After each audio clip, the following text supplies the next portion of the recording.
Hey everybody, welcome back to Stellar Performance Solutions. This is Chris McCabe. I'm flying solo this week. Leah is busy fighting the battles of the compliance appeals world, and there are many of them.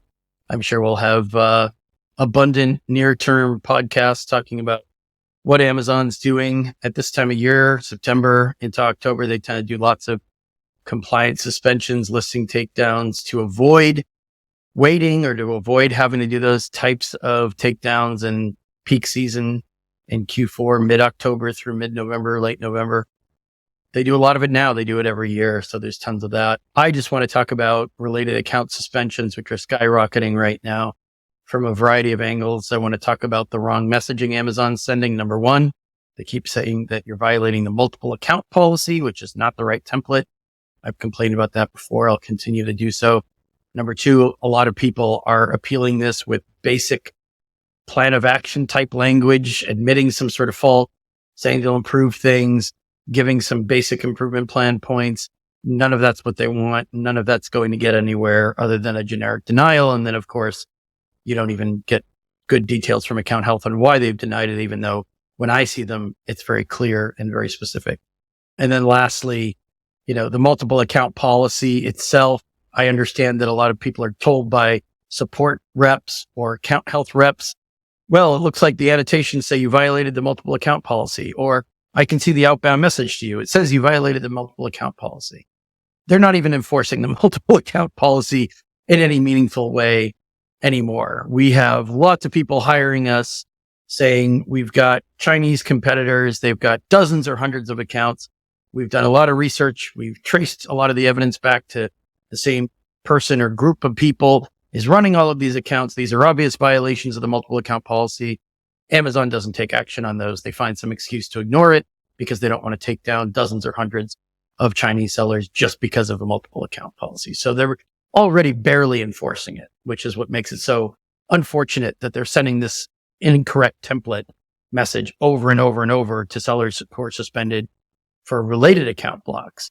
Now, the proper message should say you're suspended for being related to a previously suspended account or a currently suspended account, and they give you the name of that account so you can begin the research process and decide how you may appear related to that account if you're not actually related to them.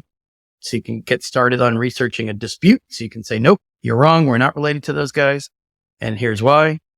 They should be giving you the name of that business so you can figure out, you know what? We've done our research. We've asked around. We've talked to family members, friends, coworkers, former workers, former business partners. We do not recognize this company name or this account name at all. Looks like we never will. So that means you're probably using a third-party service and it's one of their customers. And it's because you granted access to a third-party service that you even look related to this other account. Perhaps it's been bad luck and you happen to sell in the same category as well as the IP address overlapping, as well as the sign-ins overlapping. Maybe the IP address hit is just how they initiated the investigation. Maybe you've got some questions to ask third-party services that you've given access to. Maybe you only look related to this account because of that third-party service. Well, there's a way of appealing that, a very concrete way of doing so, and I'll get into that in a minute.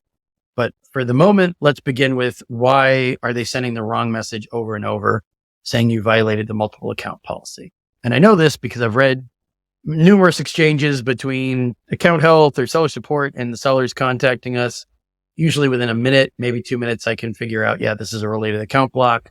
I don't know why they're sending you this wrong message. So I've done articles on this. I've bugged a couple people at Amazon about this. I don't know why they keep doing it. They can't seem to stop their own people from sending the erroneous message about multiple accounts every time or almost every time. In their defense, some people are sending the proper message. They are saying it's a related account block. They mention the name of the account that you're supposedly related to. God knows if you were selling 3 or 4 years ago, they wouldn't even tell you the name of the related account. They would just blast out these ridiculous, useless templates over and over saying, it's a related account. Can't tell you which one. That's proprietary. Can't disclose our investigative methods. You're on your own. You do the running. You do the research. You come back and tell us why you look related to another account in our tool. So after escalations going on for a couple of years, 2 or 3 years, and repeated commentary by numerous members of the community about how preposterous and ridiculous and unprofessional that was, I think Amazon realized, you know what, we're just dragging all these suspensions out 10 times longer because of this ridiculous message. So let's start at least telling them the account that they look related to. Let's stop hiding behind we have to respect everyone's privacy. We have to respect the proprietary nature of our tools, and we can't let any information leave the building. So that is the message you're supposed to be getting. Whether or not you are asking them for clear indications on why you look related to them, they may drop you a hint, or they may retreat to the position of, we can't disclose how our seller performance teams work, how our investigations are managed, how our tools work. That's proprietary. Yes, you are still going to hear some of that response, but at least the first step here is to get them to stop sending this multiple account message. It's the wrong message. They're supposed to be sending a message about how you're related to a blocked account. So at least the first step is you can stop appealing. And I've seen numerous people doing what they're told. They're being told the wrong info. They're not questioning it. They're not taking it with a grain of salt. They're doing what they're told, and they're sending in template or plan of action type appeals about how they don't have multiple accounts, or just they don't know what Amazon's talking about, or all the procedures they put in place to avoid looking like they have multiple accounts. Those are all getting rejected because those aren't what you're suspended for. It's not your fault. I understand you're being misled by the company because they haven't trained their own people and the wrong message is being sent out over and over and over again. And even though people like me have been screaming to the high heavens for them to stop doing it, they continue to do it. Word has not filtered down. We've done numerous escalations on this. This is fixable. That's the good news. That's the silver lining here. We've done numerous successful escalations on this, which redirected this conversation into the right place where somebody manager level or above understood that their own people had failed them, that their own people keep sending the wrong message. So that's the good news. The bad news is they don't seem to have any ability to get a bunch of other managers or even execs or VPs into a room to say, somebody's got to do something here. Lower level seller support and seller performance team investigators are either on purpose or accidentally sending the wrong message, which is confusing everyone. It's dragging the suspension out longer. It's confusing sellers about what types of information they need to put into an appeal. I'm sure anyone senior management or above at Amazon understands that the first 2 or 3 or 4 appeals people are sending in have no chance of success because of the bad information they're given. So they're just making more work for themselves. People ask us all the time, why is Amazon so willing to create more work and headaches for themselves when they could easily reduce their own workload just by being more competent? That's a mystery for the ages that we can't address on this week's podcast, but it is accurate. The training isn't happening. Clearly, if they're doing any QA or any auditing, it's of little to no value. If they've got bunches of lower tier people who have been properly trained who aren't following their training, they're unwilling to purge them or terminate them or cycle them out. And again, this is a question I get all the time. Why don't they just fire everyone and start from scratch? It's because the people in charge of those processes know that a bunch of rehiring will solve none of this. The leadership has to come from above, and it's not happening. So firing everyone and giving them the same basic terrible training is just going to create a new army of people doing the same. So in terms of this multiple account garbage, I'll leave it there. They're sending you the wrong message. You're being suspended for related account blocks. Yes, there are numerous appeals going in for this right now. It's a very hot topic. Tons of people are being suspended. Really, throughout 2024 have been suspended for things that aren't fixable and aren't solvable. Reviews abuse or repetitive reviews abuse. Suspensions is one example. Fabricating, editing, manipulating documentation. That's another thing that you can only appeal if you can dispute successfully and claim that Amazon erred or made a mistake in suspending you in the first place. And that list is growing, right? Just the way the seller code of conduct offenses list is growing. The list of suspensions that aren't solvable, aren't fixable, where they just tell you to go away or they ignore you unless you can submit a successful dispute, that list keeps growing. So Amazon's creating more and more cases where you can't fix it. They won't accept a plan of action. Well, what's the natural byproduct of that? People who can't appeal successfully, and some of them probably could have at least made a better effort at appealing successfully, but they do it themselves. They hire some terrible service and they've hamstrung their ability to fix it anyway. So they never really had a chance. But what do? They try to create a new account, right? They try to create an account that doesn't have the same name, doesn't have the same brand. They try to change the phone. They try to change the address. Most sellers don't know how to do this without being caught by Amazon's tools. And of course, I'm never going to recommend that you break policy or misrepresent yourself. Sometimes you might be breaking laws or creating a fraud situation by misrepresenting yourself online. So most of the time that doesn't work. Amazon's tools have improved to the point where they catch people a lot earlier in the timeline, and they create more suspended accounts because they're blocking more sellers for related. So if you're blocked for related and you're not somebody who's trying to evade a previous suspension and come back with a new account, if you're not in that group, your appeal needs to differentiate yourself from those people as early on as you can.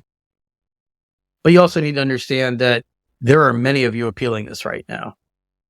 Any given day, probably hundreds of sellers added to that list. So there's thousands or tens of thousands of accounts down for related right now. Some of them date back to spring or winter. They're from earlier this year. They never successfully appealed. A lot of them are fresh.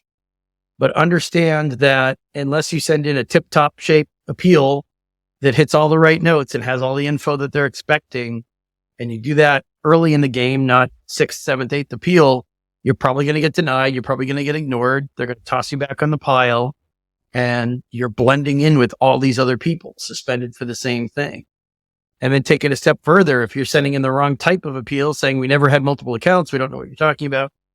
Well, you've missed even the first opportunity to steer things in the right direction, and you're on yet another large pile, but even more distant and farther from the goal because you're not aware that they're making these mistakes. Again, I'm not saying it's your fault for not being 100% up on details of what Amazon's screwing up and doing wrong, because those are multiplying too. But you're hurting yourself by not being educated and aware of trends and cycles, because this impacts you directly, right? This is your account. This is presumably a business you care about. It's not one you can just throw away. If it's a lesser account that you don't really care as much about, you've got other accounts that are more important. Well, you might end up losing those too, because those might be suspended for relations to this account, which was suspended for relations. We talked about kind of the wrong way of doing it. What's the right way? Figure out early on, is it a family member? Is it a coworker, former coworker? Is it somebody that you failed to take out of your Seller Central access? You could have deleted their user permissions and avoided all of this. But also, if it is a service you hired, they've got a seller account that was suspended. Yeah, of course, that's fixable. You can fire them. You can get a termination letter going.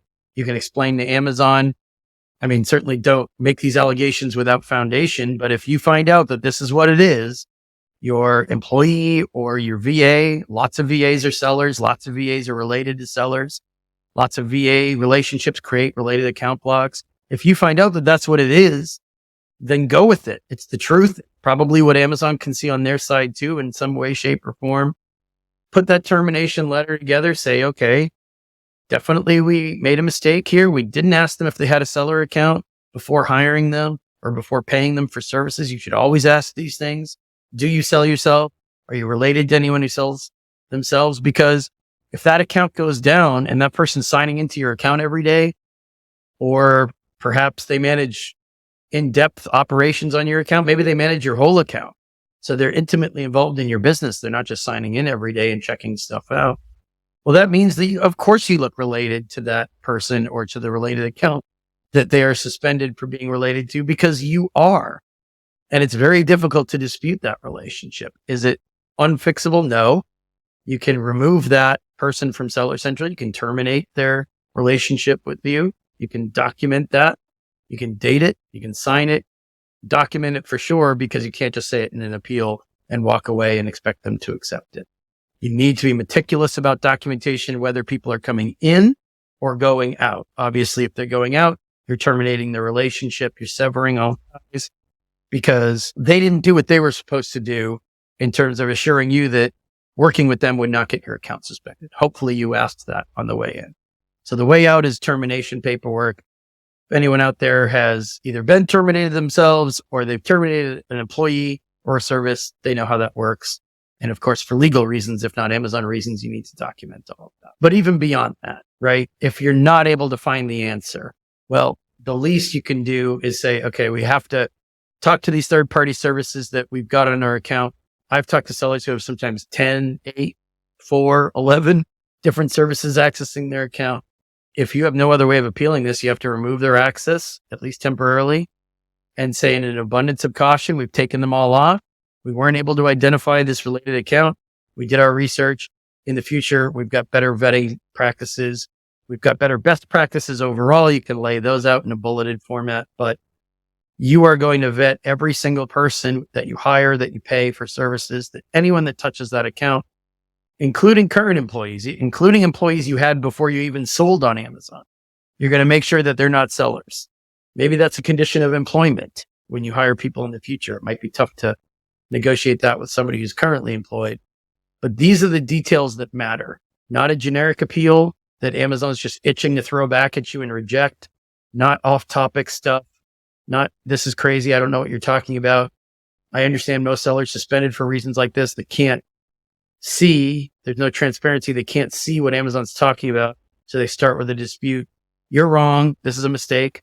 Sometimes that does work, by the way, with related account blocks. Sometimes a second person goes into the tools. I wouldn't recommend taking this position lightly, but if you think it's possible, sometimes the second person will go into the tools and see that their colleague just made a mistake, misread the tools, misinterpreted the data in front of them. That does work as a dispute sometimes if you're right. If you're wrong, and if you can't redirect them to their internal tools, which you cannot see, if you can't do that and get a second viewing, which proves that you're right, you have to change tactics. You can't just keep directing them there, saying, we don't know what you're talking about. You have to do the research. You have to ask some painful questions. If you have questions on any of the scenarios I've laid out in today's podcast, you can definitely follow up with me. The devil's in the details, and the details do matter. This is not the kind of suspension you want to play around with by throwing around loose phrases or making general statements or making promises or just disagreeing with them and spamming them with appeals or sending a plan of action that you found somewhere, for $9.99 and hoping for the best. That's not the right way to do a related account block. Trust me, they're drowning in these right now. They don't have a lot of incentive to read a POA or a dispute anyway because of how much work they've got to go through. And consider what I said earlier. They're not necessarily being watched that closely in terms of investigative quality. They're not even annotating the denial reasons that much. I'm sure a lot of you are calling account health reps who, if they know where to look, they don't know where to look, they might make something up. If they know where to look, sometimes they're not seeing much, or they're seeing maybe nothing annotated on your account for why the appeal was rejected. Well, there might not be that much there because they might be kind of giving it short shrift. Maybe they're giving up on your appeal early on if it looks like a template. There are tons of people that are still appealing with dead templates. I've started calling them dead templates. I'll do a separate episode on that some other time, where the first paragraph says something like, I am principal of blank. They know it's a template you bought from some legal service, right? They all start the same way. There are other examples I could give you. The first 2 or 3 lines they've seen 1,000 times. And in their mind, they already rejected those 1,000 times. So to them, you didn't take it seriously. You didn't care or enough to write a real appeal. But it also tells them you didn't do any research into it. They suspended you for a related account block, maybe even told you the account you're related to, and you didn't take the time. You just kind of flipped it to somebody else and said, I don't want to deal with this. Somebody else deal with it. Well, that means you didn't care enough about the appeals process to respect the time of the Amazon seller performance team investigator. I'm not saying I agree with that perspective. I'm not saying I'm defending them. I'm just saying, why hurt your chances and hobble yourself and create a situation where you're going to have to appeal 8, 10, 12 times where you could have been out in 2, saved yourself a lot of angst, a lot of money by doing it the right way. You spam them with lousy, ridiculous, generic templates, garbage in, garbage out. They're going to send you rejections that are generic denials till the cows come. So don't make that generic mistake. If you're confused by the details, you've done your fact-finding mission, you dug up what you needed to, you're not sure how to shape it into an appeal, let us know. Here at E-Commerce Chris, of course, we're doing these every day, if not every hour. So we're happy to help and give a quick opinion. Thanks for listening, and I'll hopefully be back next week with Lee McHugh. This is Chris McCabe signing off. Good luck.